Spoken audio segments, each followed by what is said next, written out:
آقا سلام. سلام اوی. عزیزم. آقا تعمیرکار آورده بودی به چی گفته بود؟ آقا این تو گیر کرده بودش، هر کاری کردی زنی در نیومده بودش. رفت پتک آورد، آدم آورد، هیچ جور در نمیاد. گفت اینو اینجا باید ببریم، این در بیار، این صفحه روی با این ببر حسن آباد، اورینگش عوض کن بیار، اینو یه جوش بدیم. یه صفحه دیگه تعادلی به یک می‌ذاریم این حفظ شه. یعنی اینو حتما در بیاره. گفت این واشره جوش خورده تو این. هیچ جور در نمیاد. این از اینجا ببریم.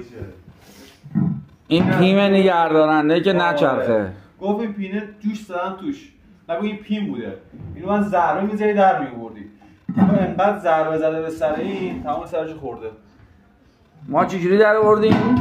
اصلا رفتم در سیگارمو ببینم در آورد. اصلا نفهمیدم. ماشاءالله.